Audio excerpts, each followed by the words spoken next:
Did you ever have that feeling that you knew something was going to happen, and then it did? Or you get a feeling of déjà vu so strong that you know you've somehow experienced something before? A CBS News poll in 2002 indicated that 57% of Americans believe in psychic phenomena like ESP and other unexplained abilities. Some self-proclaimed psychics say they can predict the future. Others say they can put you in touch with dead relatives. Some even claim to possess healing powers. This is Brad Christman, and over the next hour we're going to investigate claims of extraordinary mental abilities and put some of these self-proclaimed psychics to the test. We'll explore the involvement of psychics as crime fighters and let you decide if these claims are real or an invention designed to gain attention and profit. So join me as we once again cross over into the shadows of Pennsylvania and shine a light on some of the Keystone State's darkest places as Radio Pennsylvania presents Erie, Pennsylvania, The Second Sight.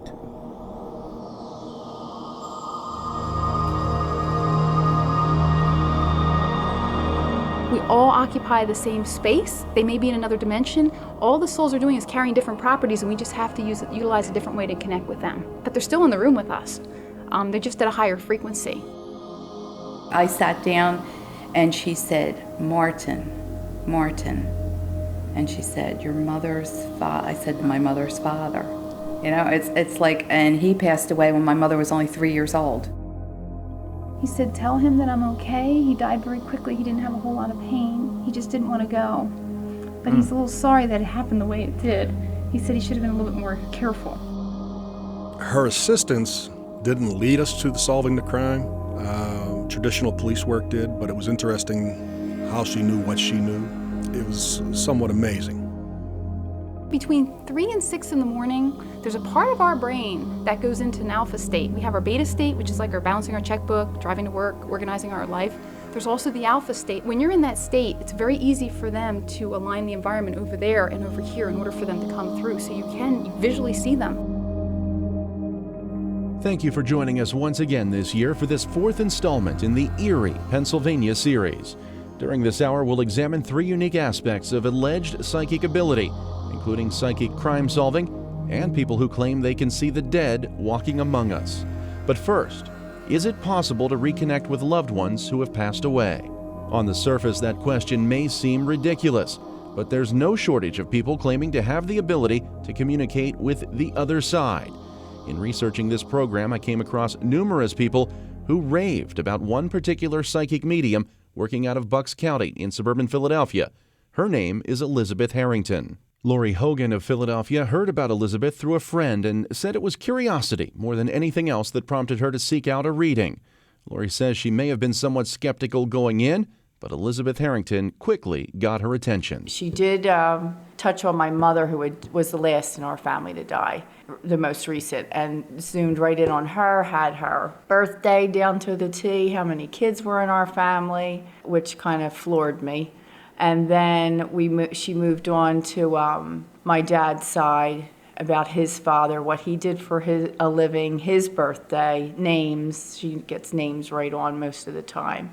Oh, what really kind of amazed me was she knew I grew up in Northeast Philadelphia, described the house I lived in, the shape of it, the rooms, the yard, the shape of the yard, what was in the yard, where the shed was placed in the yard, and what was in the shed. So it was pretty amazing. So a lot of details mixed in there. A lot of details. That's what makes it really interesting. Eileen Robinson also sought out a reading with Elizabeth, and she says she experienced similar results. But anytime you're talking about psychics who take money for their services, one question must be addressed first and foremost. What do you say to people who are skeptical about this, who say it's a con game, maybe she's just taking information that you're offering and guessing? What do you say to that? You only have to spend a couple minutes with her for her to open your eyes. It's unbelievable, the things I sat down and she said, Martin. And she said, your mother's father. I said, my mother's father.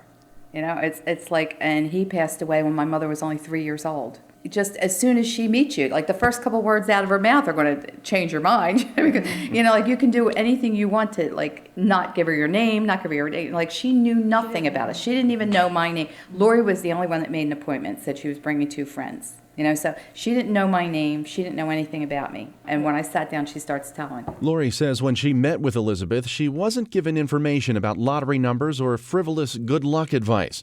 It was, however, information that hit home in a very personal way. It's not anything like you're going to win the lottery. It's not that type of thing, like predicting the future. Mm-hmm. And yet she does tell like certain people, be careful about this, that, or the other thing. She said something to me about my sister Patty, who was going through like a blood pressure problem with medication that she was on.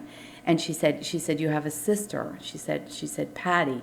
She said somebody's around her and they say that Patty should be careful. And I knew that this thing was going on. And she said, and something really weird, she said, I smell chili. And we started laughing because I always like make Weight Watchers chili and stuff like that. We thought that was what it was.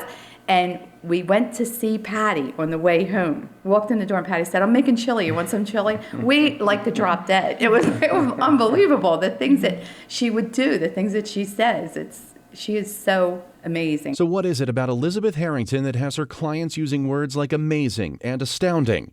I traveled to the tiny town of Ottsville in Bucks County to find out for myself. The first thing you notice about Elizabeth is that she's not the stereotypical medium. This isn't some old woman wearing a babushka and huddled over a crystal ball.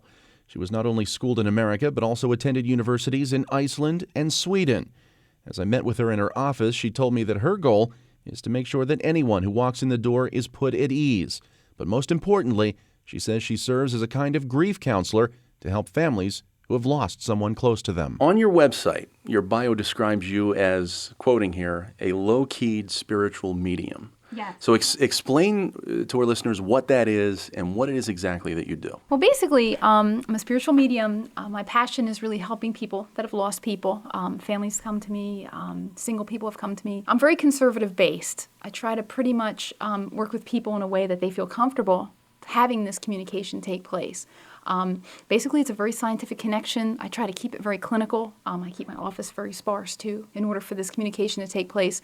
Really, it's helping people, helping them realize that life continues on the other side and showing them how the process works, where the souls will come in. They lower their energy. I raise my energy, and we actually make the connection. Okay, well, when did you first realize you had some kind of special ability? It's kind of been in my family. My mom's very psychic. Probably about 5 years of age. Had a couple things happen to me. When I was 5, actually, I became very ill. I had a brain virus, which gave me convulsions and fevers for several days.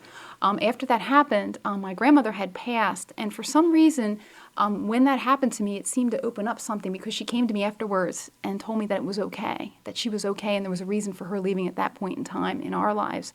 So I would believe about 5. It's just always been talked about. We've always joked about it. My mother's very, her premonitions are very strong, just very much a part of our life, I guess. Do you think the illness somehow changed you or triggered something? I think it did in a way. I think it was predisposed with my mom's side of the family. However, when I had this, it was, I think it really did, it may have done something because after I came out of it, I remember feeling when I got up like there was almost like a cap lifted off, like there was some opening, something changed. The basic theory behind Elizabeth's work is that our deceased loved ones really don't leave us. They're with us every day. During a reading, when someone sits on her sofa, Elizabeth says she can see and hear those spirits, and she can affect communication. There was a woman I had that had come. I won't mention names. Her husband was told he had cancer. Well, then he took his own life because he didn't want to go through the chemo, and it was a very distraught situation. But he kept coming back to her. He was sorry he did that. And the things that she was experiencing at home and the things that she was dreaming about, he was standing here telling me to tell her that was me, I did this, I did that. And the man was so strong and very accurate.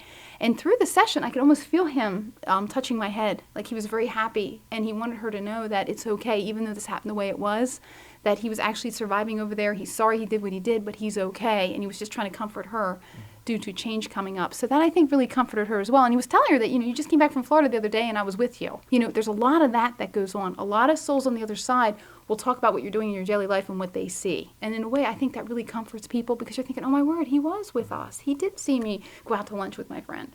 So those things, I think, are very healing as well. And when they come through and talk about how they passed, their names, identifiers are so strong. Names, dates, times, places, how they looked. A lot of times they love to describe how they look depending on the need or the connection or the type of loss. They're not the way they pass.